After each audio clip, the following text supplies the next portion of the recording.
thank you to those of you that watched last time and commented and took a chance to listen past the awkward intro. I'll try to keep this intro kind of short today. It's been a rainy, cloudy, kind of lazy day around here today, and figured it's time for another spooky story. My husband and I just got done watching a couple creepy movies. Last one was Annabelle Comes Home, so now that I'm getting creeped out, I'll creep myself out further by telling you about personal experiences I've had. So last time I mentioned that I had stayed at a house a lot as a child that had a lot of activity in it. So a little backstory before we get into some of the stories from that house. I had a friend that moved here from California, and again here, if you didn't watch last time, is North Carolina. Foothills is what we call it, which is just right at the base of the Appalachian Mountains. Pretty rural area, small town that I live in. And my friend moved here from California when we were in 2nd grade. She and I met because we were in the same class, and we became fast friends, and I spent a lot of time at that house growing up that she lived in. So a little bit about the house, just to kind of set the scene. It is a very old house, farmhouse, not sure the year on it, but I'm sure early 1900s to late 1800s. It is a 2-story house with a fairly large piece of property, I'd say a couple acres, and then down a gravel road from it is a pond with a cabin outside of it that her family also owns. I'll try to throw up a couple pictures here in just a minute if I can get it to work. Still working on editing, but we'll see how that works out. If there's pictures here, you'll know I figured it out. If not, visualize it. Close your eyes. So, the cabin was also somewhere that we hung out quite a bit. Of course, we weren't supposed to be down there at nighttime. And like I said, I was about 2nd grade when I started staying there. Stayed there a lot all the way through probably 6th or 7th grade, several weekends. So the house, like I said, was a 2-story old farmhouse. When you would go in from the side of the gravel driveway, as you kind of pull in the road, there was an entryway with a small staircase that took you up kind of a little small, narrow mudroom almost room into the kitchen. Kind of a long, narrow kitchen, old craftsman cabinets, white, just, you know, kind of a long, dark space. From there you would go into the dining room, and then from the dining room you would turn right into the living room, and then her parents' room was off the living room.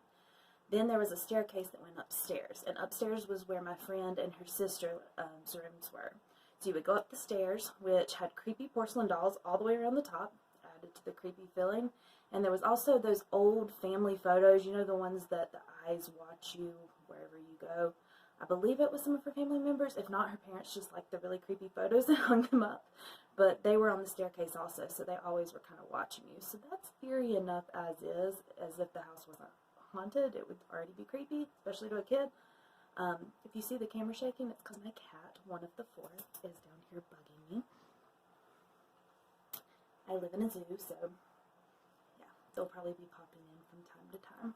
This is Sebastian. He's about 10 years old. So anyways, you go up the stairs. Her sister's room was to the right at the top of the stairs, and then there was what they called the rumpus room. Some of you guys may know what that is. Around here we don't really use that term, but them being from California, I guess that's a common room. We would just call it a playroom around here, but it was the playroom. Had a computer in it, you know, what primitive computers we had in the 90s. And it had a couple closets, you know, the really creepy closets that are in old houses that have sort of a slanted door, almost just like a crawl space access, but finished off as a closet. So there was a couple of those off that room, and then there was a small little, just one step, and then into my friend's room. And then there was a bathroom, like straight across from the stairs as you came upstairs too. So it was just the 2 bedrooms, the playroom, a couple creepy closets, and a bathroom upstairs, which is where we spent a lot of our time. So we would hang out in the playroom, which eventually became my friend's room, because it was a bigger space, and she ended up making it her room, and then the little small room was just kind of the extra room after that, the one that was her bedroom before. So we would spend the night, we would spend the night either in her room or in the playroom usually. And one of those closets had all of her dolls in it, Barbie dolls that we used to play with. And we would go sit in the closet and play with the Barbie dolls. So imagine that, if you will, creepy old farmhouse sitting in a creepy closet playing with creepy dolls. So, as a child, I'll touch on this more in the video coming up, but I was always taught ghosts aren't real. That was what was enforced on me. And I don't know if it was because my parents necessarily believe that entirely. I think my dad does believe in ghosts, just from conversations we've had later on. But I was a pretty chicken child. I tended to come to my parents a lot, telling them that I'm scared, that I'm seeing things. Whether or not that was real, or it was just my mind playing tricks on me, don't know. But they would just tell me, it's not real, go back to bed. So it was kind of enforced on me that ghosts aren't real from a young age. So I kind of kept that in the back of my mind in her house, but once I had the experiences I had there, I couldn't really deny that ghosts are not real, or that they are real anymore, because, you know, what else could be doing this? So, just a couple experiences that were there, and I'm sure there'll be more that come to my mind later that I can share with you guys.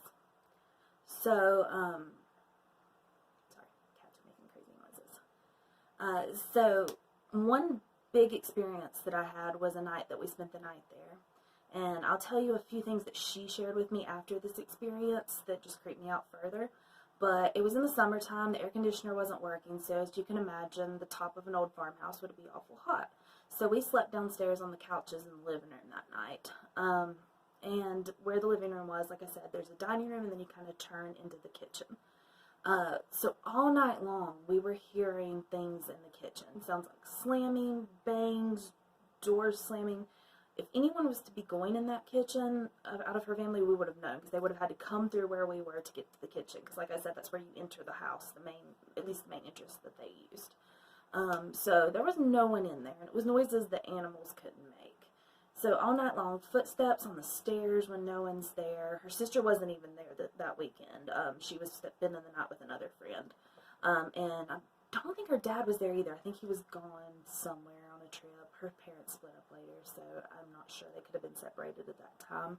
But I remember her mom, me, and my friend being there. And all night long I didn't sleep because of these noises. Noises upstairs, noises on the stairs, noises in the kitchen, things banging, footsteps, knocks. And I mentioned it to her, woke her up a few times. She kind of would brush it off and go back to sleep because she lived there, so she was used to it. And she probably knew how much of a chicken I was and didn't want me to be bugging her all night. But she shared with me later the next day about some experiences they've had regarding the kitchen.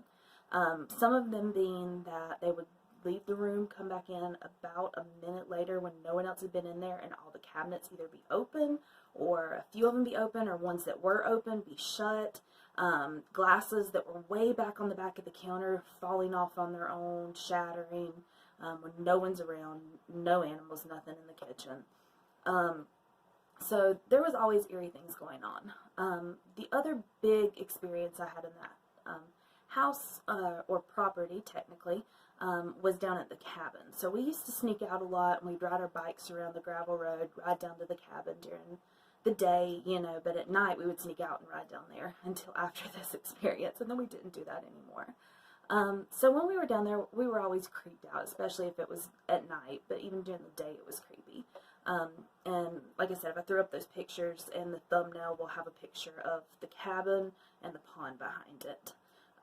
So we were in the cabin, and you would go in the side door, and there was kind of a main multi-purpose room that had a pool table in the center of it, and these long bench seats around the outside of it. And then you would go through that room, and then there was only one other room, and it was the kitchen of the cabin. And both sides of the kitchen had like swinging screen doors. And then there was the swinging screen door in the, you know, room with the pool table, the kind of hangout room. And then there was a small, just a bathroom and a sink off of the hangout room. It wasn't a house or, you know, anything that had bedrooms or anything major. It was just kind of a main hangout room, the kitchen, and a bathroom, and the pond. So there was one night we were down there kind of hanging out. It was creepy. We kept seeing like almost shadowy white figures go behind the pond area. Sort of played it off thinking maybe it's our friends messing with us, because there were some boys that we used to like prank call and, you know, ride our bikes down and try to mess with them at night and everything. So we kind of put it off as that. Went outside, looked around. It was pretty late at night. Nothing there. Well, we ended up needing, one of us needed to go to the bathroom. I don't remember who it was, but we would go everywhere with each other because, of course, we were creepy, or creeped out, not creepy, maybe a little creepy. We were creeped out, and so we would go everywhere with each other. So we went to the bathroom. So I remember being in the bathroom. Don't think there was any windows in there. If there was, it was just like a small vent window. Not really much you can see out. And hearing cabinet doors slamming in the kitchen, footsteps running through the cabin, screen doors slamming on both ends of the cabin at the same time. And, you know, all these noises sounded like somebody was just going crazy out there. So we sat in the bathroom for, I'm sure, probably a good 15, 30 minutes after we heard these noises, not wanting to come out. And we wanted to just get our bikes and get back up to the main house. So by the time we came out, we look around, no one's there. Where the window was in the bathroom, you know, you could kind of see the road. So if somebody was to leave with flashlights or something, you could have saw them. Come to find out later, the people we thought, well, maybe they were messing with us, weren't even in town that weekend. So no one was there. And again, like I said, her sister rarely was there when I was there. She would be at a friend's house while I was staying with my friend. So just instances like that. I never saw any, like, apparitions, anything more than, like, shadowy, you know, misty figures, you know, occasionally, if that's what that was at the window. But more noises and just kind of poltergeist activity, if you will. You know, what you would typically know as poltergeist activity, things moving, slamming, not where they're supposed to be, and noises when no one's there. So if you guys have had any experiences like that you'd like to share with me down in the comments, I'd love to hear it. If you have any questions, feel free to post them. I'd also like to answer those for you. I am going to be filming with my husband coming up soon, talking, like I said earlier, a little bit more about our belief systems and experiences as a child, and kind of what formed maybe those belief systems. His and my upbringing were pretty different, even though we grew up in the same area. We didn't meet until, you know, right when I was graduating high school. And then after that video, we'll be posting one talking about some sleep paralysis experiences that I've had from my point of view and his point of view, and what that would look like, feel like, kind of my beliefs on those, and a few other creepy things that have happened at night or when dreaming. Hope you guys enjoyed this. Please leave me some feedback, leave me a like if you liked it, and thank you for giving me a chance. Hope y'all have a great day.